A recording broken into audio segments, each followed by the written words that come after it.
अपना घर एक छोटी सी पाठशाला कैसे होता है, इसको दर्शाते हुए शासकीय हाई स्कूल रानीगांव की छात्राओं द्वारा प्रस्तुत है एक छोटी सी नाटिका, जैसी करनी वैसी भरनी।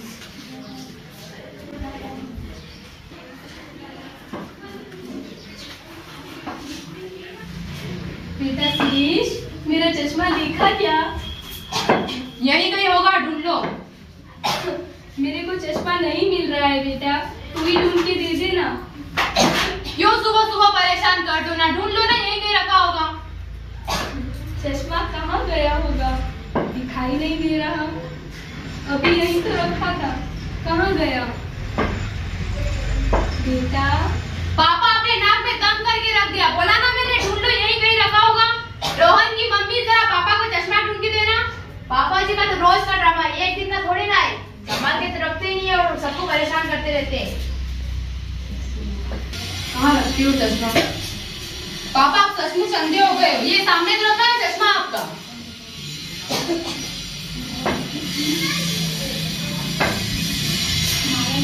सुनो बहुरिया, मेरी माला दिखाई नहीं दे रही है, तूने देखी क्या?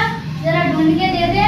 वहाँ पापा जी चश्मे को लेकर परेशान करे तो यहाँ आपको माला चाहिए, संभाल के तो रख नहीं सकती और पूछते रहते हो माला कहाँ है, माला कहाँ है? मैं काम कर रही हूँ और अपनी सामान संभाल के रखा करो। सुनो जी, अगर आपका चश्मा गिर गया है तो मुझे मेरी माला ढूंढवा दो। अरे अपने बेटे सुरेश से बोलो ना, मुझे भी मेरा चश्मा उसी ने ढूंढ के दिया है। मैंने बहू से कहा था पर मुझे पता है तुम क्या कहना चाहती हो। आओ यहाँ बैठो। हमारे बच्चे अब बड़े हो चुके हैं, वो हमारे बारे में अच्छा ही सोचते होंगे, जैसा कि हम सोचते थे जब सुरेश छोटा था।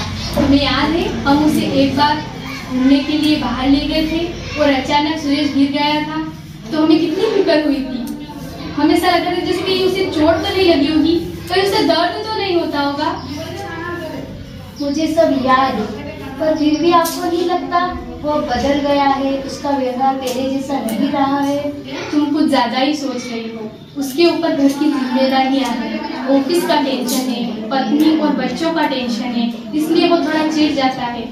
कोई बात नहीं, तुम इतनी फिक्र मत करो। ऐसे फिक्र नहीं करूँ जी, एक माँ के लिए उसका बेटा बेटा ही होता है, चाहे वो कितना भी बड़ा क्यों ना हो। अच्छा, ये बातें तो होती रहेंगी।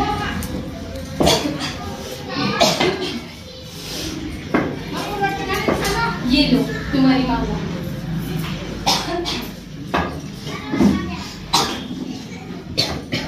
पापा, मुझे ये गणित नहीं आ रही है, आप कर दो ना पापा। बेटा इसे तू ही कर, तू करेगा ना मुझे बहुत अच्छे से समझ में आएगा, तू ही जाके प्रयास कर। ठीक है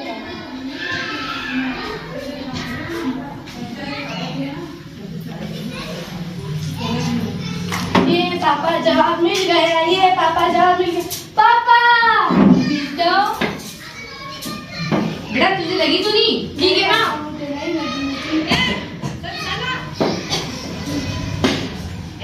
सुरेश कैसा है यार, सब ठीक ठाक? हाँ सब ठीक ठाक चल रहा है। चला बेटा, पापा प्लीज खाना बंद करोगे? क्या बताओ यार, घर में ऑफिस में बहुत का टेंशन, घर में इन माँ और पापा परेशान करके रख दिया है। पता नहीं क्या करूँ, दोनों को समझ में नहीं आ रहा है। लेकिन तूने अभी तक इन मुसीबत में घर के पाल के क्यों रखा है? मतलब साफ है यार, मैंने अपने माता पिता को कब से घर से बाहर निकाल दिया है। घर से बाहर मतलब वृद्धाश्रम। अंकल, ये वृद्धाश्रम का मतलब क्या होता है? रोहन बेटा, वृद्धाश्रम का मतलब होता है जहाँ बूढ़े लोगों को रखा जाता है, जैसे तेरे दादाजी, तेरे पापा जी। तेरे पापा तेरे दादाजी से और दादी जी से परेशान है। मैं भी ऐसे मेरे माँ और पापा से परेशान था, मैं भी उन्हें वहीं रख के आया हूँ। तूने ये बात तो बिल्कुल सही बताई, पर ये बात मेरे दिमाग में क्यों नहीं है? मैं भी इन दोनों बुढ़ा बुढ़ी को वृद्धाश्रम छोड़ के आ ही जाता हूँ। यार तूने बात बिल्कुल सही बताई, नाक पे दम करके रखा है इन दोनों ने। खुद का ख्याल तो रख नहीं सकते, साथ साथ हमें भी परेशान करते रहते हैं। चल तो ठीक है यार, मैं चलता हूँ, मुझे ऑफिस भी जाना है। हाँ ठीक है, चलते हैं।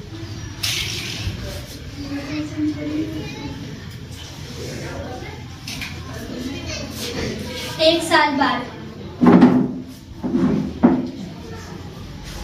पापा, मम्मा इधर आना जरा। क्या हुआ बेटा? रोहन की मम्मी, पापा और मम्मा का बैग तैयार करके लाना। क्यों? मैं इन्हें वृद्धाश्रम छोड़ने जा रहा हूँ। वृद्धाश्रम? ये क्या बोल रहा है बेटा तू? पापा, आप दोनों ने बहुत परेशान करके रख दिया। मैं अब आपके साथ एक छत के नीचे नहीं रह सकता हूँ। अपने आप को संभालो जी। वाह बेटा, वो आज इतना बड़ा हो गया जो अपने माँ और पापा को वृद्धाश्रम में भेज रहा है। बहुत हो गया आप दोनों का ड्रामाबाजी। अब मैं आपके साथ नहीं रह सकता हूँ, चलो। बेटा, ये तुम्हारे पिताजी है, संभाल के। हाँ, हो गया आपकी नौटंकी खत्म, तब चलो। सुन बेटा, मेरी एक बात सुन ले। मुझे अपने पोते रोहन से एक बार मिलने दे, बस एक बार। रोहन, हाँ इधर आ। हाँ रोहन बेटा, हमारी बात हमेशा याद रखना। हमेशा अपने माता पिता का आदर करना और उनसे कभी ऊंची आवाज में बात मत करना और हमेशा उनका ध्यान रखना और अपनों से कभी भी उन्हें दूर मत करना और अपना ध्यान रखना बेटा। हो गया आपकी नौटंकी खत्म, तब चलो। ड्राइवर, गाड़ी लाना।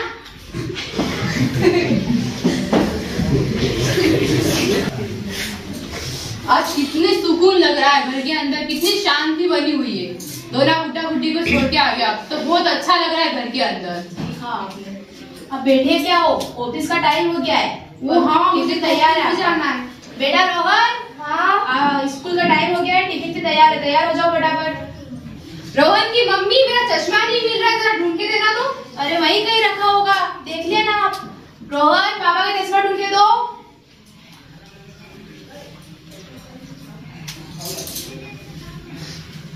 पापा, आपको दिखता नहीं, ये क्या रखा आपका चश्मा? आप सचमुच अंधे हो गए हो। आप जल्दी जल्दी बूढ़े हो जाओ, फिर मैं भी आपको वृद्धाश्रम छोड़ के आऊंगा। रोहन, बड़ों से इस तरीके से बात करते हैं। रोहन, अपना है ना, जबान संभाल के बात करो, बड़े हैं हम तुमसे। बेटा, ये तो आ नहीं रहा है, इस पे हाथ उठाकर क्यों रहा है? तो क्या करूं, बड़ों से इस तरीके से बात करता है कोई भी? बेटा, बड़ों से इस तरह बात नहीं करती। माता पिता के साथ ऐसा व्यवहार बिल्कुल नहीं करना चाहिए। माता पिता धरती के भगवान होते हैं, भगवान, और हमें हमेशा अपने माता पिता का आदर करना चाहिए। पर दादाजी, आप भी तो मेरे पापा के पापा हो ना, फिर वो आपका आदर क्यों नहीं करते? पापा प्लीज आप हमें माफ कर दो, हमसे बहुत बड़ी गलती हुई, हमने आपको वृद्धाश्रम छोड़ा है। प्लीज पापा आप हमें माफ कर दो।